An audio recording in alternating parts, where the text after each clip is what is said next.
Sabay-sabay na babangon, sama-samang ahon, ihanda ang sarili sa hamon. Ipakipigil sa pagsulong sa kinabukasan na katuon, para sa di kalidad na edukasyon. Balik eskwela na naman, sa puso ang kahandaan, handang isip, handa bukas, sa pagkakaisa ay may lakas. Ito na ang normal, online learning at modular. Di pa kailangang mag-face to face, gamit ang cellphone at radio base.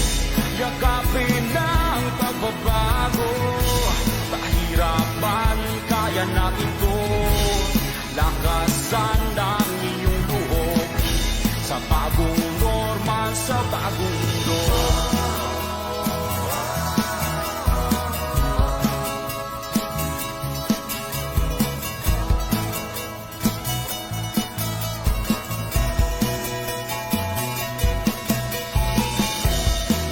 Kristiyano't katutubo, isang hanggarin saan patungo. Ipagpatuloy pag-aaral mo, tagumpay ay naghihintay sa'yo. Balik eskwela na naman, sa puso ang kahandaan, handang isip, handa bukas, sa pagkakaisa ay may lakas. Ito na ang new normal, online learning at modular. Di pa kailangang mag-face to face, gamit ang cellphone at radio base. Yakapin na ang pagbabago, pahirapan, kaya natin to. Lakasan ang iyong loob, sa bagong normal, sa bagong mundo. Isang alang-alang natin ang ating kaligtasan, sa bawat oras at panahon, magpakailanman. Hangat palagi ng ating paaralan, ang matuto, gayon din maging ligtas ang kabataan. Tayo ay magkaisa, halina't sama-sama, kasali lahat, kasama lahat, para sa lahat. Pilipinas, maghanda ka na, balik eskwela na, tara.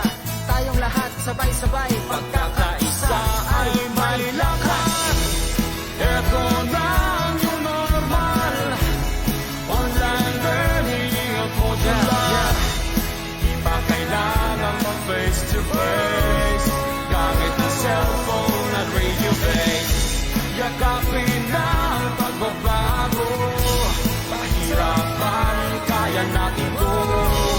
Lakasan ang iyong loob, sa bagong normal, sa bagong mundo. Sa bagong normal, sa bagong mundo. Sa bagong normal, sa bagong mundo. De Luna, Present! Herrera, Present! Valera. Present! Handa ba tayo sa school year 2020? Present! Ngayong taon, ang edukasyon tuloy pa rin. Sa tulong ng DepEd, mga guro at mga magulang, ang handang isip, handa bukas. Tuloy-tuloy ang pag-aaral. May mga modules para sa iba't ibang antas. Sa government TV, maging sa radyo. Mahalagang ligtas ang ating mga estudyante at guro. Kaya kahit nasa bahay, tuloy ang edukasyon. Kung tulong-tulong, may paraan, may aralan. Handang isip, handa bukas! Bisitahin ang DepEd Philippines sa Facebook at ang deped.gov.ph. During our first session, we will discuss the prospects for APEC cooperation in this area of higher education and define means for fostering strong and vibrant learning systems in regional educational environment with the view of their new challenges that we've faced recently, including but not limited to current COVID-19 pandemic and taken into account that each of our countries have something to offer and to best practices to exchange and the new technological solutions to offer. And with that, allow me to give the floor to our first speaker, Her Excellency Leonor Magdoles Briones, Secretary of Education of the Republic of the Philippines. Really happy to see you. The floor is yours. Thank you. Thank you very much, Madam Moderator. On behalf of the Department of Education, my own country, and on my own behalf as well, we are grateful and thankful for the honor of sharing with you perspectives on cooperative solutions for global education and sustainability. Excellencies, I'd like to share my presentation. Yes. As we all know, global school closures have been massive. 1.4 billion learners were affected in 172 countries worldwide. As of October 24, we still have 34 countrywide closures due to COVID-19. In Southeast Asia, countries have already opened their schools. We are also aware, and this has been mentioned by earlier speakers, that COVID-19 has exacerbated and widened the digital divide within and across countries, especially with the demands of digital learning. And it has been mentioned that students without reliable internet access struggle to participate in the learning process. Also, the challenge is to develop general ability to learn with knowledge and skill for solving real-world problems and challenges. It is in this context that I would like to share our reflections on 5 discussion topics which were identified by the organizers of this conference, which can be the subject of discussion. One is, what are the directions for education as suggested? Well, we have observed that learning systems are sustained in many regional education networks. For example, the European Commission is implementing the Digital Education Action Plan to learn from the unprecedented changes in global education due to the pandemic. In Southeast Asia, for example, the Southeast Asian Ministers of Education Organization, or SEMIO, of which the Philippines is part of, has been conducting webinars extensively discussing responses, best practices, exchanging experiences on different aspects of education. They also have developed a portal for open education resources and massive open online resources free to be accessed by those who are interested. Furthermore, the Southeast Asian Ministers of Education Organization, of which, again, the Philippines is part of, is very active here. The second topic which has been suggested is developing education cooperation strategies to enhance futures education. We are all aware that most of us, if not all of us, have been moving into the direction of education futures, even without COVID. And so in 2015, for example, OECD already launched the Future of Education and Skills 2030 project, which aims to set goals and develop a common language for pedagogy and learning. UNESCO's Futures of Education, which has been extensively shared by most countries. And this initiative aims to rethink education and shape the future, whether it is after COVID, and it was started even before COVID. In this world of increasing complexity, uncertainty, and precarity. The third discussion topic which has been suggested is, how do we meet the challenges of rapid change in ICT? And how do we define educational prospects? In Africa, for example, it is reported, and I can be corrected, 89% of learners do not have access to household computers, and 82% lack internet access. The differences, the divide between and among countries and regions is very perceptible. With the shift from face-to-face learning, which we were used to, especially in my own country, to remote learning, or what we describe as flexible learning options in universities and tertiary education, the pandemic has introduced unprecedented challenges for ICT. So member countries, for example, of the Association for the Development of Education in Africa, or ADEA, saw the need to develop a comprehensive remote education policy to set up IT and multimedia structures, to upskill teachers' policy, and to set up IT and education in the universities in the area. Not all universities in the Middle East and North Africa have been able to shift to online learning as quickly as expected. And one emerging issue is the credit recognition of the certificates earned by students in massive open-line courses. If universities can give students credit for the currently free university courses offered by MOOCs, this could save substantial resources.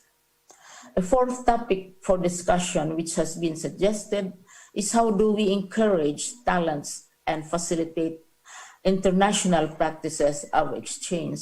And this is a very popular and common practice between and among regions, as well as between countries themselves, or even within countries also.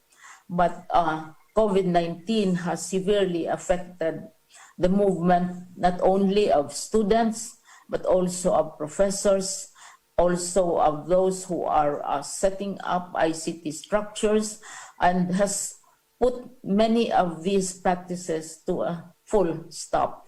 In my country, for example, when a lockdown was declared by our government early on, more than 9,000 university students were in a sense detained, or they had to stay in Manila, and they were in a sense also trapped, unable to go home because of the restrictions on travel. So we really need digital cooperation strategies to ensure high quality and also enrich equity of education. We in the Philippines and CEMEO, for example, in UNESCO, we are very concerned about equity issues. Local governments in my country, for example, are financing, giving digital devices, helping schools in their localities. And this has resulted in equity problems between and among poor local government units vis-a-vis those who are relatively wealthy, between and among urban and rural schools, and also has widened further the gap between and among private schools as well as public schools. And therefore, you would suggest that as we discuss these 5 topics, perhaps equity is the most urgent and the most important. After all, these problems this challenge has existed even before COVID. Again, we need to develop and to enrich sustainable learning systems for regional education, but also we consider bilateral exchanges, which is also very popular and is practiced between and among countries. Think of futures education, beat the challenges of rapid change in ICT and the equity challenges that they present. Encourage movement of students, of faculty, of technicians, of scientists between and among countries which are locked down and which have quarantine procedures, travel restrictions, and also to modify digital cooperation strategies to ensure high quality and, as I repeatedly say, equity in education. Thank you very much, Excellencies.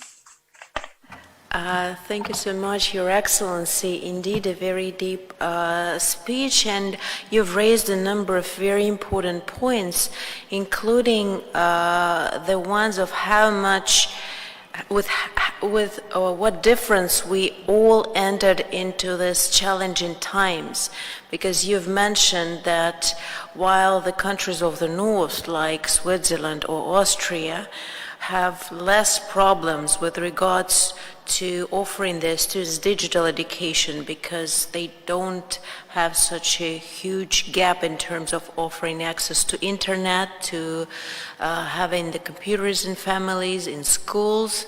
It's up to 95 provision. Developing countries in Southeast Asia, in Asia-Pacific region as a whole, and it's, as you demonstrated, even worse in Africa. They are lacking basic infrastructure, ICT infrastructure, to allow for